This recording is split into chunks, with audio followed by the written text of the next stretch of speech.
All right, we got time for one more. We got time for one more run.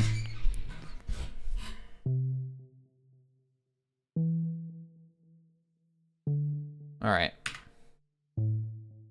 Nothing after 5 made sense. So we're going to do this. This is gonna get mad at me, I think. I don't think it lets me update stuff while we're actively in it.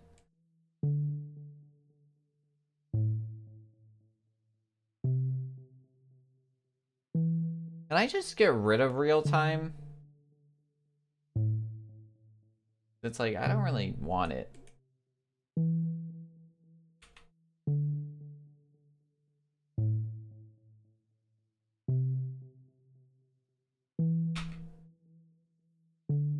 Alright, let's see what happens.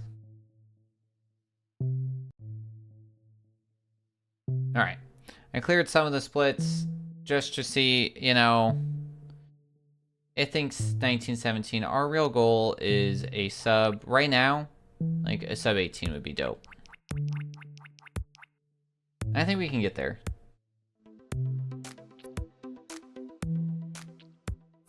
But it does mean losing a minute somewhere.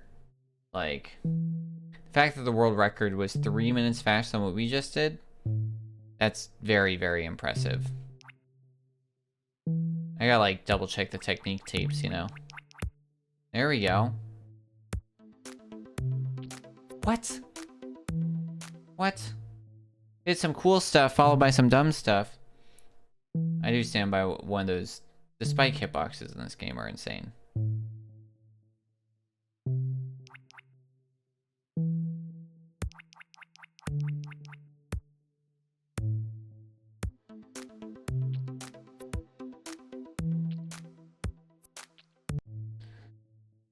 I think it's worth it, because I know I can get it, and we're trying to save time and speed run, and it's so early on.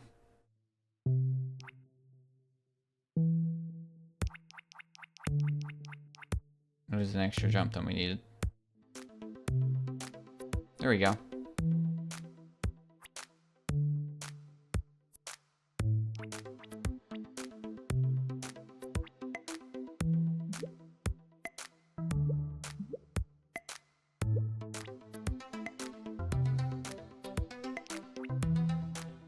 That was scary.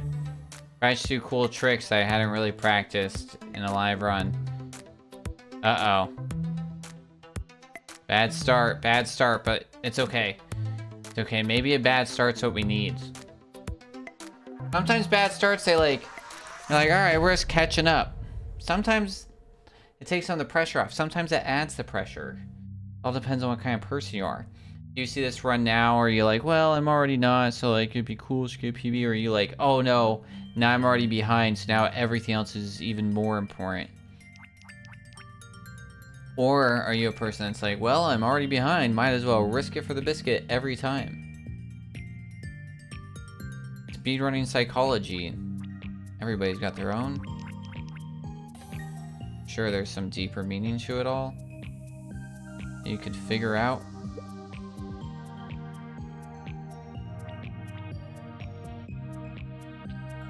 Literally lost no time for that.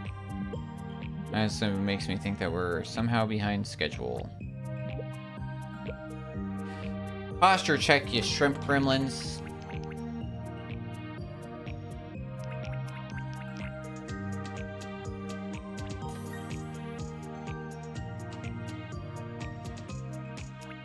What?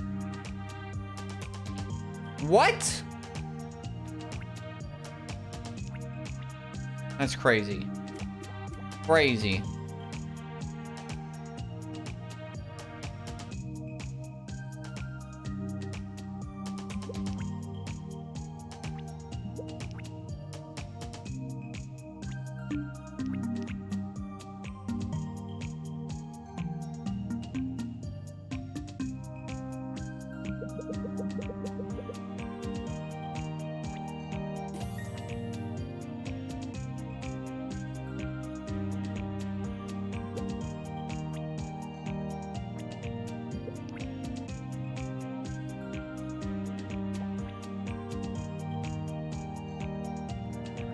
Wow, okay, sure.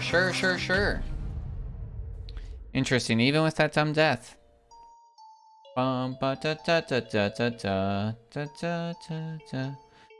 yeah, back to the thing I started talking about forever ago. It's all for me to be like, so one of the funny things that used to happen, we'd have like people come over to where I was working and get training from us.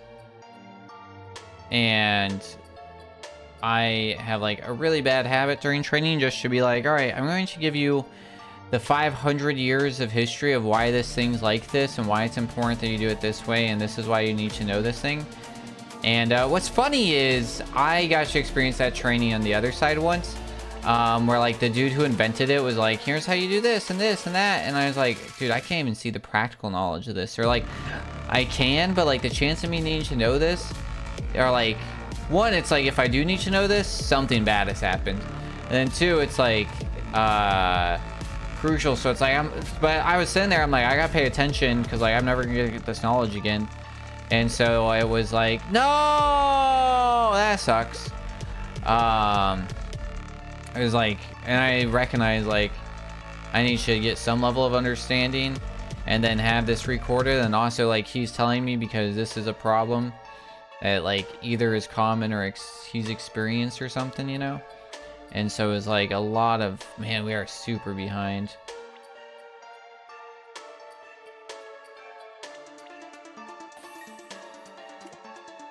But yeah, people will used to like come down from like where I was training them, and they just have like this look on their face just like, oh my god, it's so much. And one of our guys would always be like, oh, did he give you the like fire hydrant treatment? You're like, but nice. The good thing with that is like a lot of times like some people are appreciative of it, but it's like somebody asked a question on Reddit and like, why do sailors get tattoos? And then I provided an entire history lesson where it was like, why would somebody who's 30 who's never gotten a tattoo in their entire life all of a sudden want to get a tattoo after joining the Navy? And yeah, instead of just being like, because like the 4 points or whatever that I ended up making, I was like, let me provide you the history. And I don't know, it's always interesting. So for those who are unaware, the reason that like tattoos are even like existent in America or like the Americas is because of sailors. Like there is like 3 sheets to the wind, sailor term. Sheets used to be the lines that would hold down sails. So if your sheets are to the wind, your sail is just absolutely screwed, right? Bamboozle, naval term. Log, like as in to log something, as in computer logs, naval term. Like the world, like that was our main means of going out. So much of the world was like, wow, that was a 15-second time loss. Was so like nautical, right? Because they had to go, that's how they got around the world. You know, it's like how, and you need a lot of people to operate these ships. And learning the ropes, literally teaching you how to rig the sails on your ship when you were the new guy on board. Like, nautical term. But yeah, so people end up appreciating it, which I'm happy about. But for those that know, like the whole, so like tattoos were really common in like Asian culture, specifically Polynesia, but they were not in the Americas, and they weren't really in Europe either.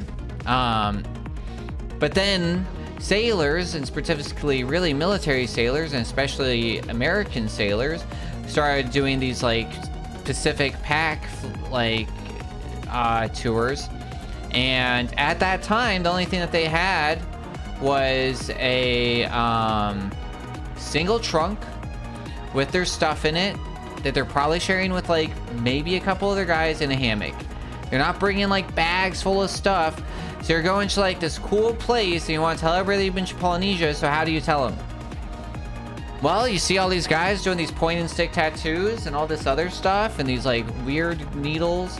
And you're like, well, yeah, that's rad. And so then all these sailors were going to Polynesia and getting all these tattoos done. Well, then sailors were like, well, that guy's all cool because he's all tatted up. I want to be cool like him. I need a tattoo, and then all of a sudden tattoo shops started popping up because you had sailors who were asking for it, or people getting out, or there people who were like, sailors were just talking about it. And all of a sudden every like naval base in the world, especially US naval bases, is all of a sudden surrounded by like tattoo parlors. If you ever see like a bunch of tattoo parlors around, start looking, keep your eyes open for the naval base, right? And like you got some traditional tattoos started there. You got like the rooster and the pig, and you get like the anchors for service and some of those things like that. You get like the guns for service as well. There's a few. I think swallows might have started around that period too. So you start getting this whole idea, right? And so like that's like, so tattoos have like this huge history, but then they got really big. So if you guys are familiar, especially with like Ink Master, or just like tattooing in general, tattoos are like done in various styles. You get like Japanese traditional, American traditional, all these different terms for different types. You get photorealism, and I forget what the word is for like cartoony, but there's some word for it, right? You have all these terms for them, and you get like patchwork or whatever it is. And so American traditional actually started from this guy named Kenneth Cohen, I think's his name. I can't remember off the top of my head right now. But he's more famously, colloquially known as Sailor Jerry, as in, yes, like Sailor Jerry's rum. And so he was, during World War II, he was stationed, or he was living in Hawaii, and you had all these sailors now who were getting stationed to Pearl Harbor for the Pacific Fleet. And so he had his tattoo shop right off Pearl Harbor, and now you had all these sailors who were getting drafted into World War II and had this huge thing, and they're about to go deploy and be gone away from their family. They want to like memorialize their girlfriend and the people that they're leaving behind. So what does it start? Pinup girls and those tattoos. And who starts doing them? Sailor Jerry, dude. And so he's doing this in the 40s in Hawaii, and there was nobody doing that style really at all, like these deep dark lines and this pinup girl style, especially like these sailor pinup girl style, except him. And now here we are, you know, 2025, and you're like watching something, whoops, and they're talking about American realism, and it's like literally that or American traditional. And first off, it's the fact that it's considered traditional, and it's only, you know, it's not even 100 years old, it's 80 years old of a style. But two, it was 100% from this dude working with sailors. So it's like American traditional tattoos would not exist without sailors. So I was like, anyway, so why somebody would feel that way. And also, fun fact, like most numbers I think are around 60. Some show like 70, some show like 50. That like 4 like branches, like the US Navy has like 60 to 70% of all members have at least one tattoo. And it's like, that's crazy.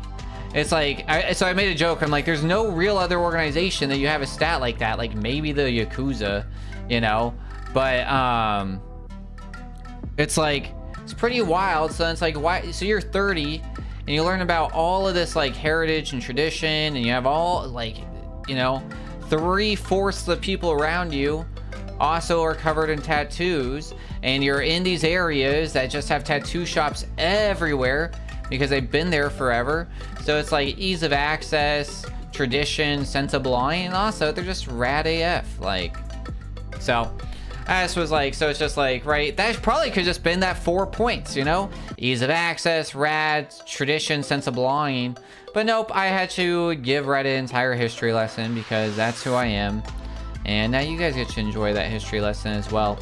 I was talking to somebody else, and I was like, do you know why we do this? And like, no. I'm like, well, do you know why we do this thing that's like the predecessor to it? And they're like, no. I'm like, well, all right, let's talk about like the other thing. Do you know anything about this guy? And I'm like, all right, we're gonna have to go like 9 things down, you know what I mean? I deleted the time, so everything after this is just, we're setting the standard.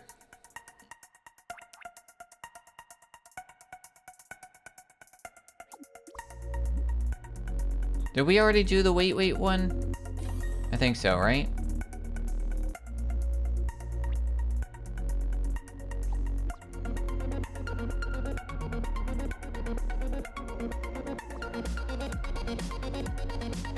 Yeah, I think so.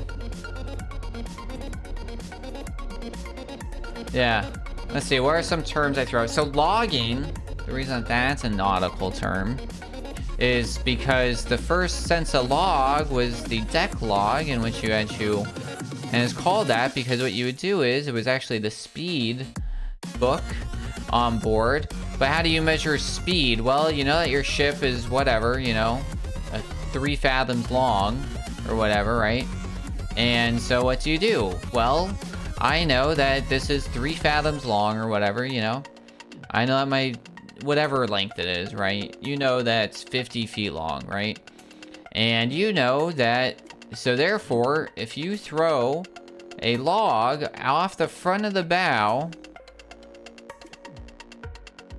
by the time that it, then you know the set distance, and you know that from the beginning, of course it wasn't a perfect system, currents and whatnot, but you know, speed over ground is important. Speed through the water. And that's what that's really going to give you, is speed through the water, because it's going to naturally account for the current. But so then you're going, and then you measure how long it takes for the log to go from the front to the back of the ship, and you know, hey, that's 30 and it took 10 seconds, so this thing took, you know, 30, and now all of a sudden you can measure that, right?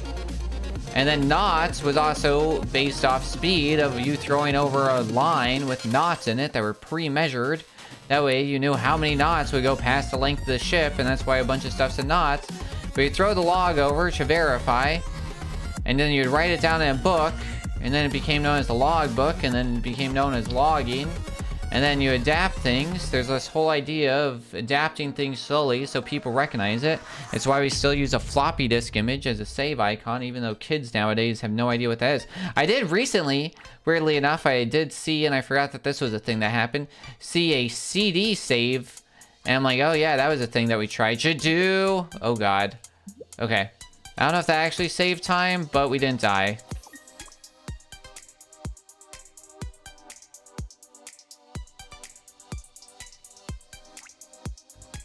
Like, I don't know what we would do now for, like, a save icon, except, like, you know. What the heck? That was a really bad death.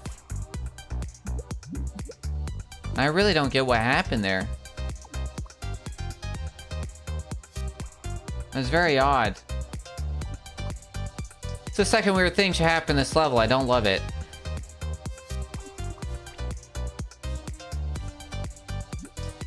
Let me in. Yeah, we're way behind now.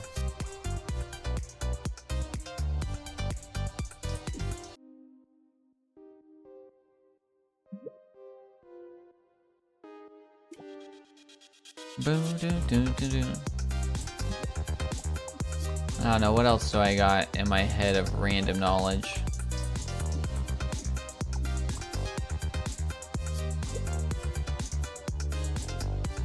I think mantras are important if they're based off your character rather than a thing that you do. It shouldn't be like, I can or I will do that. Like, maybe you could do like a mantra, but then you gotta like actually do the thing that you're saying you will do. Oh god, not this again. I think it's interesting to like do a mantra that's based on your character, but then it can't just be like, I am this thing. You have to define what that thing is that you're saying. Right? And then start embracing and living it.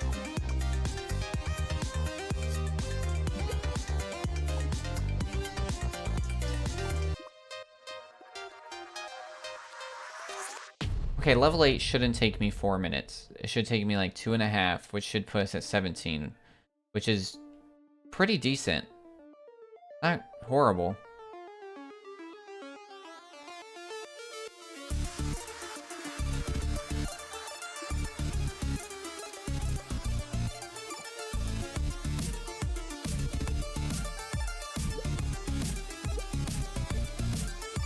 Thinking about that jump.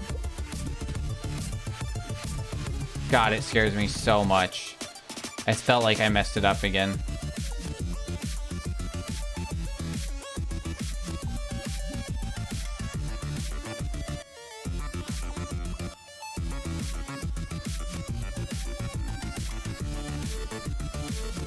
Alright, if I don't mess up this whole level, we should actually have like a very competitive time that I'm gonna be pretty content with. But why do I have to say that?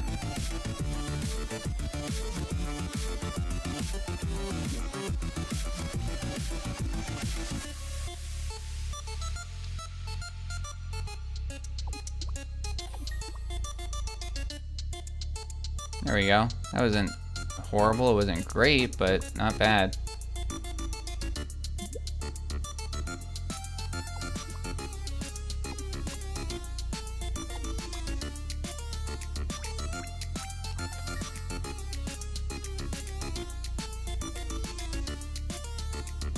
I like to just wait a little bit there, because otherwise I take weird deaths. I'd rather take like the second time loss and like the weird steps right there than taking the like 4-second death that I was getting a lot.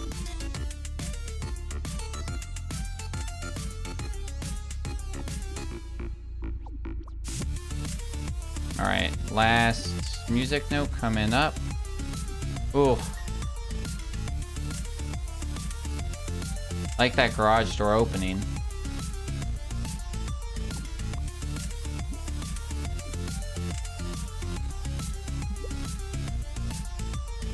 Let me in. Some weird lag going on. It's alright.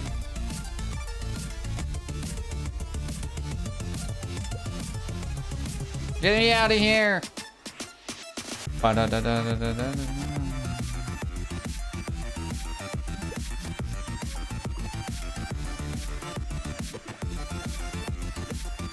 Oh god. Oh god. No! It did like a weird bounce and I didn't like it and I tried to like over adjust it. And then I thought I could save it.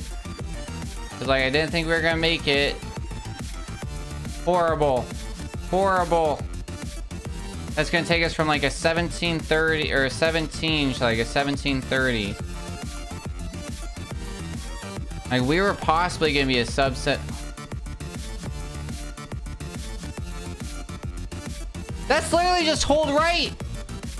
That's why I say about these flying sections, man. They stress me out because it's like I literally don't, I'm not even doing anything. And then I died.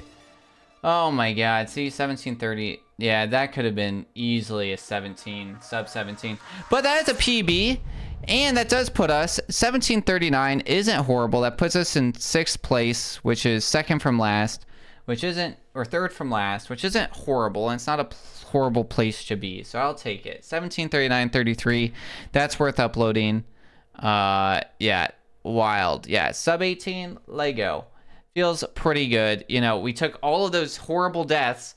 If we didn't take those horrible deaths at the end, that easily would have been like, that could have honestly been, that would have been easily 5th place.